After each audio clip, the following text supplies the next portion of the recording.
All right, gentlemen, this is Nick Bockwinko, and if you want to speak to someone who's as magnificently as intelligent as I am, In Your Head Online.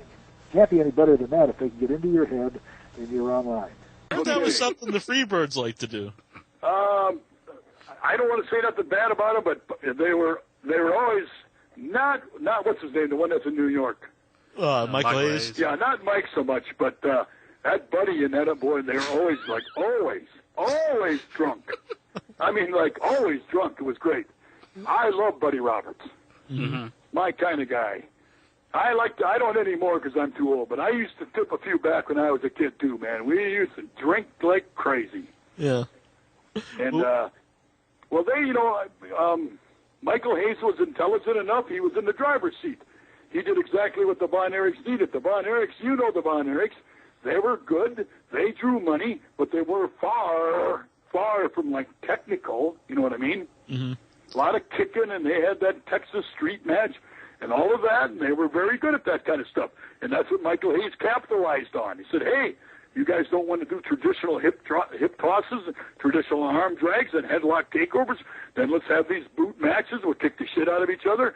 There they came in there. They had their big blue jeans on and cowboy boots. Hello? Yeah, hello.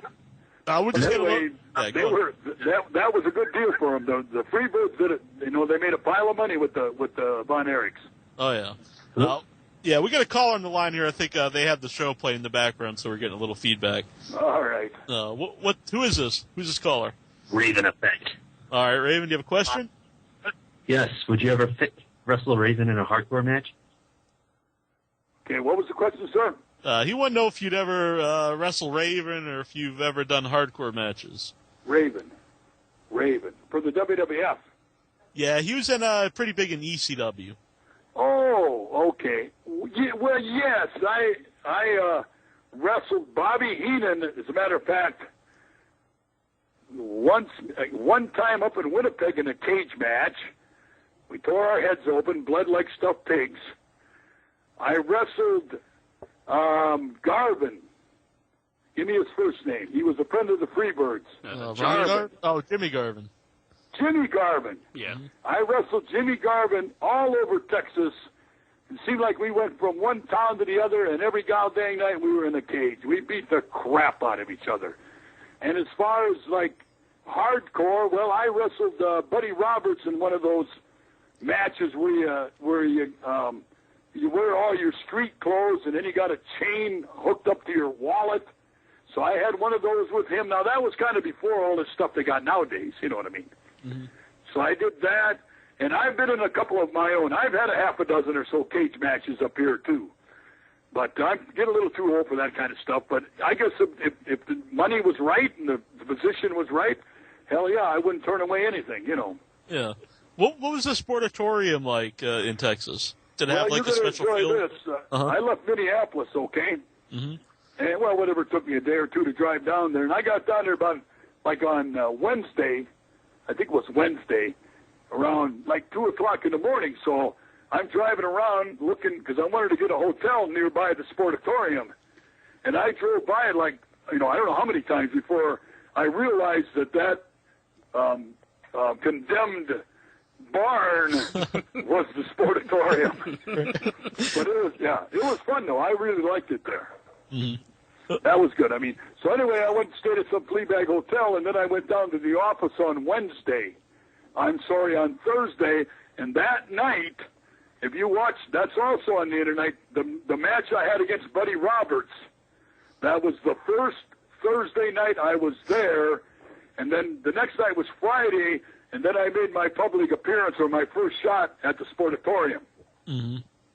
So you can see that match. That's a hell of a match. I didn't even get my rock and roll suit off.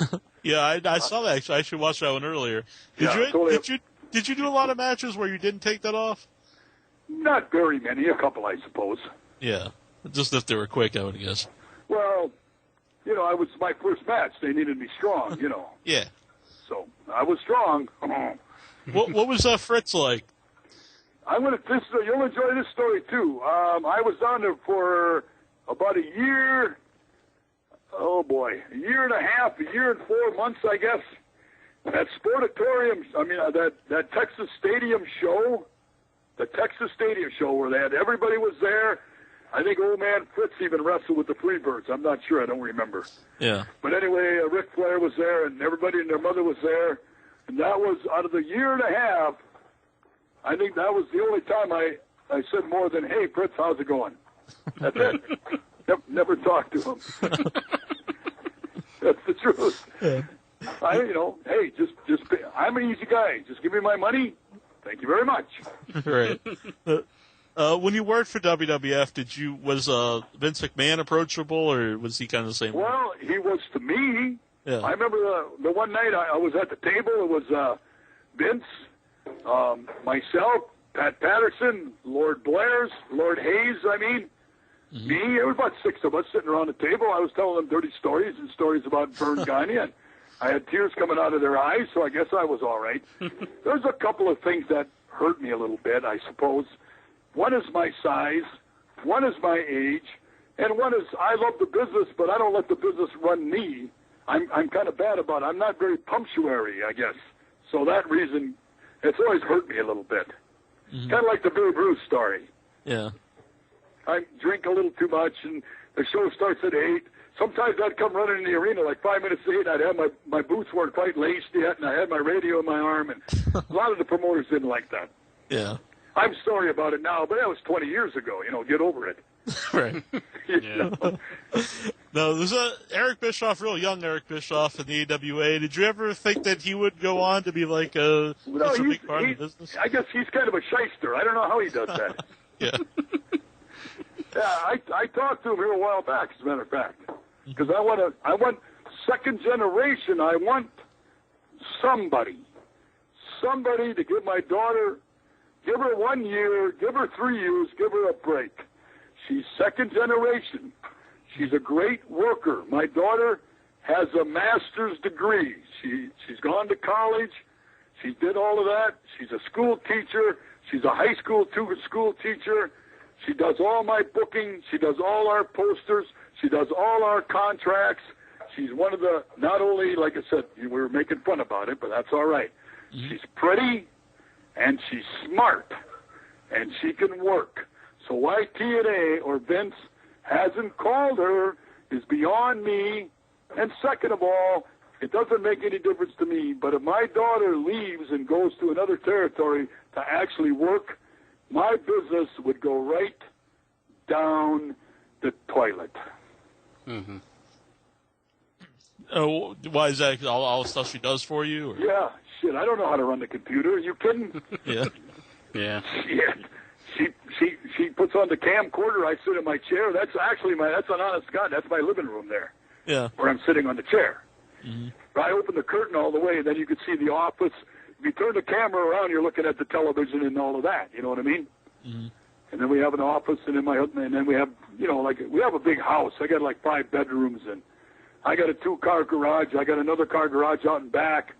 I got 5 wrestling rings. I have 3 ring trucks and 2 Cadillacs. So financially and all that, I guess I'm like anybody. I'm okay. I don't need to really do anything. But what are you going to do? You can't stay home. You got to do something. Definitely. Yeah.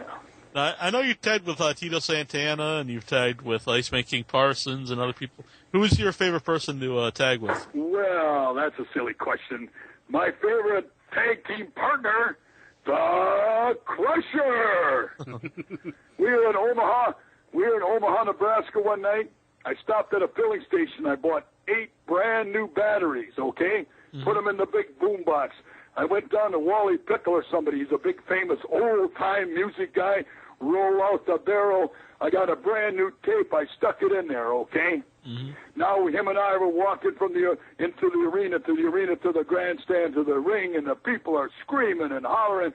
I don't know how it goes. Roll out the barrel. Crusher's hopping and dancing, and that goddamn radio, it goes, roll. One of them batteries I bought was like a reject or something. The battery was dead. They're brand new batteries. And I am not kidding you. I reached down to the front row. A kid had his boombox with him, took his radio. I put my tape in his radio, and I put it next to the microphone. It was just like, whoops, and it started up again. People started jumping out of their chairs. Unbelievable. That's a true story. Crusher, well, Mad Dog was fun, too. Yeah. I had Mad Dog, and then, he'd get in there, and it was so different. I would dance and be kind, and Mad Dog, he'd growl and spit at everybody, so it was great. Mm-hmm. Well, what was Baron von Raspy like? Baron was a fun guy, too. I always liked the Baron. Nothing bad. I love him. But the Baron comes alive after he has a couple Schmitz. Boy, oh boy, then you got him. You like the Crusher. What about Dick the Bruiser? Well, no, Dick was, he was that other territory kind. It was more of a Chicago, that area, down there. I met Dick many, many times. I thought he was funny. I mean, he used to tell, all the boys lie, They talk about all their women and all their sex and all their stuff. So anything that anybody ever tells you believe about maybe about a tenth of it, and that's the truth. And he was kind of like that. He was a big talker, and we all are. So for that reason, I like Dick. I never even actually worked for him. I never really worked with him. I just happened to be on shows that he was on. Mm-hmm. Earlier here in the chat room, I think it was President Clinton. He wanted to know what you thought of Jesse Ventura as a wrestler and as a governor.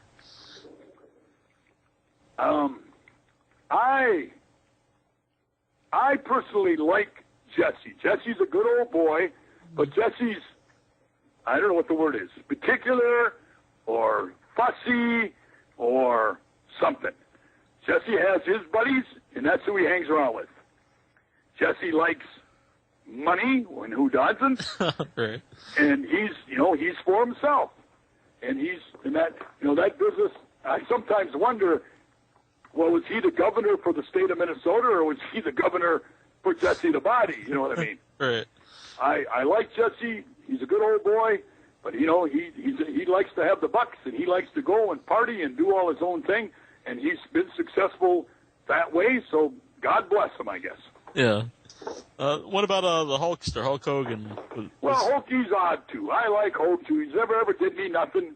I used to drive him around and party with him, go with the same girls he went with. We did it all together, and we went to New York. He forgot about me. I did talk to him about 2 months ago, though. Yeah. Yeah, they needed some midgets, so they called me. So I sent my midget girls out there to Atlanta for about 3 weeks. They did that midget, what was it called, Heather? It was like True TV for midgets or something. Okay, I know that show, yeah. Yeah, I sent my girls down there for a week or two, and that's what's always funny, too. We're good old boys. Somebody wants something. They want a guy. They want my giant. I send them out. I sent Harley race my midgets once in a while. I send them up to Canada every now and then. We're always good to help out everybody else, and then when it's the same old story. Then you need something, you can't find anybody, so. Mm-hmm. Did you watch the midget wrestling that was on TV recently, Half Pint Brawlers? Same as before. I don't have nothing against anybody. It's a little over the edge for old Buck. Yeah. Yeah. What we have done is we still keep our wrestling, even though we don't use the logo or any of that, our wrestling is still AWA. I mean, my guys wrestle the same way. I teach my guys the same way.